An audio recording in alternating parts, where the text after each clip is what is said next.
हाल ही में जो चुनाव हुए हैं, कांग्रेस हार गई है और भारतीय जनता पार्टी जीत गई। कांग्रेस की हार पर और बीजेपी की जीत पर शशि थरूर साहब बहुत खुश हैं, जिनमें चलता था कि क्या शशि थरूर आने वाले समय में भारतीय जनता पार्टी में जाएंगे, कि क्या शशि थरूर को भारतीय जनता पार्टी केरल से अपना मुख्यमंत्री का चेहरा बनाएगी। क्या लगता है कि क्या कांग्रेस शशि थरूर को निकालेगी, क्योंकि अब राहुल गांधी भी गुस्सा में होंगे।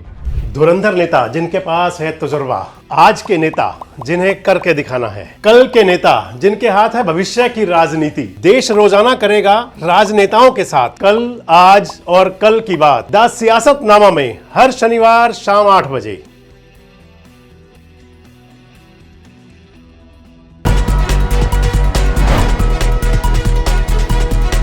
दोस्तों नमस्कार, मैं संजय मग्गू और मौजूद हैं देश रोजाना के डिजिटल मीडिया मंच पर। कांग्रेस के सांसद हैं केरल से, तिरुवनंतपुरम से। नाम है शशि थरूर। देश की सियासत के अंदर जाना पहचाना चेहरा है। लगातार चौथी बार सांसद हैं। अब हाल ही में जो चुनाव हुए हैं केरल के अंदर, निकाय चुनाव, इन निकाय चुनाव के अंदर तिरुवनंतपुरम के अंदर कांग्रेस हार गई है और भारतीय जनता पार्टी जीत गई है। कांग्रेस की हार पर और बीजेपी की जीत पर शशि थरूर साहब बहुत खुश हैं। शशि थरूर ने यहां भारतीय जनता पार्टी की अपने ही संसदीय क्षेत्र में अपनी पार्टी, क्योंकि अभी कांग्रेस में है, मैंने आपके साथ पिछले कई वीडियो शेयर की हैं शशि थरूर को लेकर के, लेकिन वर्तमान में अभी फिलहाल वो कांग्रेस पार्टी के सांसद हैं, कांग्रेस के अंदर ही हैं।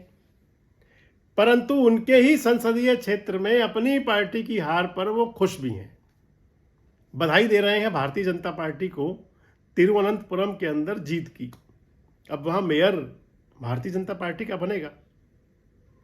हालांकि बधाई शशि थरूर ने कांग्रेस को भी दी है कि कांग्रेस नीति जो यूडीएफ मोर्चा है केरल के अंदर, उन्होंने बड़ा बेहतरीन प्रदर्शन किया है।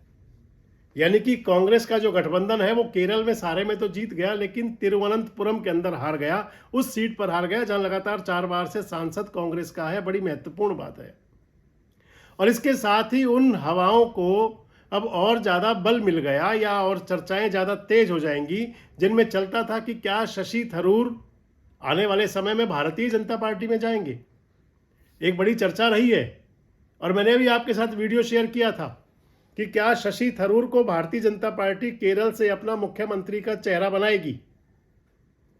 दरअसल अगर आप इन सबको जोड़ करके चलें तो केरल एक ऐसा राज्य है जहां भारतीय जनता पार्टी चाह करके भी कोई भी बेहतरीन प्रदर्शन नहीं कर पाई।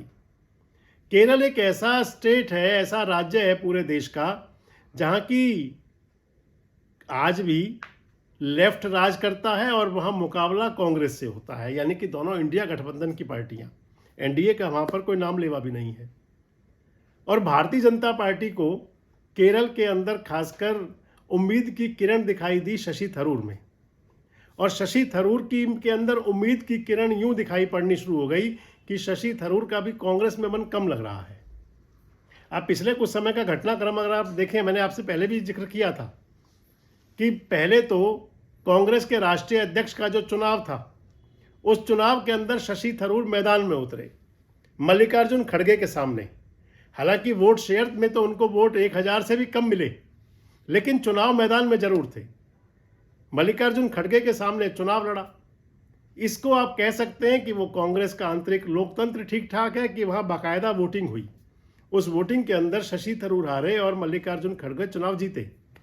इसके बावजूद भी शशि थरूर को चौथी बार भी केरल के तिरुवनंतपुरम से कांग्रेस का टिकट भी मिला और वहां से वो सांसद भी बने। शशि थरूर के सांसद बनने के बाद से ये बातें चलती थी कि जैसे उनका कांग्रेस के साथ में, कांग्रेस आला कमान के साथ में मनमुटाव है, और वो बात वाजिब भी है, क्योंकि कांग्रेस आला कमान के कैंडिडेट के सामने जब वो राष्ट्रीय अध्यक्ष के चुनाव में उतर गए थे तो खटपट तो हो ही जाती है। और ये खींचतान जो और बड़ी होती चली गई और वहां तक पहुंची जब ऑपरेशन सिंदूर हुआ। ऑपरेशन सिंदूर के अंदर भारतीय जनता पार्टी नीति जो एनडीए की सरकार है, उसने भारत का पक्ष रखने के लिए जो संसदीय दल भेजे, पार्लियामेंट बोर्ड जो भेजे, सांसदों की जो टीम बनी, उसके अंदर शशि थरूर भी भेजे गए। हालांकि कांग्रेस आला कमान ने, कांग्रेस पार्टी ने शशि थरूर का नाम नहीं दिया था, लेकिन फिर भी उनको भेजा गया। एक बात तो हो सकती है कि अच्छे डिप्लोमेट हैं, इंग्लिश अच्छी खासी उनकी ठीक ठाक है, बात को ढंग से रख लेते हैं, और दूसरे उनको लगा कि कांग्रेस पार्टी का अगर सांसद जाएगा और वो बीजेपी सरकार की तारीफ करेगा तो ये फिर उसका संदेश अलग होगा। हुआ भी वही। शशि थरूर जी ने जो संदेश अग्रेषित किया उससे भारतीय जनता पार्टी को, एनडीए सरकार को खासा फायदा भी मिला। और जो कांग्रेस जो ऑपरेशन सिंदूर पर तमाम सवाल उठा रही थी, कांग्रेस को बैकफुट पर आना पड़ा। ऑपरेशन सिंदूर के बाद और उसके बाद जो प्रधानमंत्री से जो मीटिंगें के दौर चले शशि थरूर जी के, अब हाल का संसद सत्र आप देख लीजिए।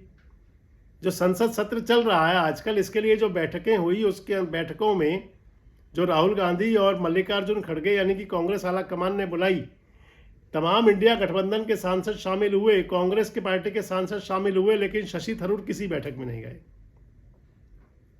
उसके बाद अब हाल ही का बड़ा जो हुआ, अब उन्होंने कांग्रेस की हार पर और बीजेपी की जीत पर अपने संसदीय क्षेत्र में जो हुआ उसकी बधाई भी दे दी। इसके साथ ही ये बात और बड़ी हो जाती है कि वाकई क्या, क्योंकि केरल के अंदर भारतीय जनता पार्टी को जरूरत है किसी चेहरे की, और शशि थरूर की जो बीजेपी में बड़ी नाराजगी है उसके पीछे एक बड़ा कारण यही है कि शशि थरूर चाहते थे कि कांग्रेस उनको अपना मुख्यमंत्री का चेहरा घोषित कर दे। और यहां एक पुरानी एक लाइन में कई बार जोड़ा करता हूं कि आवश्यकता आविष्कार की जननी है। इधर क्योंकि शशि थरूर जी को भी जरूरत है कि वो मुख्यमंत्री के चेहरे बने केरल के अंदर, और इधर भारतीय जनता पार्टी की जरूरत है कि उनके पास कोई नेता हो जिनको अपना वो चेहरा घोषित कर दें। अब क्योंकि 2026 नज़दीक है, 2026 में केरल के अंदर जिन 5 राज्यों में चुनाव होना है, दक्षिण और पूर्वोत्तर के, उनके अंदर केरल में भी चुनाव होगा। क्या शशि थरूर भारतीय जनता पार्टी में जा रहे हैं? क्या लगता है कि क्या कांग्रेस शशि थरूर को निकालेगी क्योंकि अब राहुल गांधी भी गुस्सा में होंगे, और या फिर शशि थरूर खुद कांग्रेस को टाटा बाय के बाय कह सकते हैं? क्या भविष्य है शशि थरूर की राजनीति का? कमेंट बॉक्स में जरूर बताएं। जुड़े रहें हमारे साथ, देखते रहें देश रोजाना। हमारे साथ जुड़े रहने के लिए सब्सक्राइब करें देश रोजाना के YouTube चैनल को, और नई वीडियो की नोटिफिकेशन पाने के लिए बेल आइकन जरूर दबाएं। अगर आप ये वीडियो फेसबुक या इंस्टाग्राम पर देख रहे हैं तो पेज को लाइक और फॉलो जरूर करें और ज्यादा से ज्यादा शेयर करें।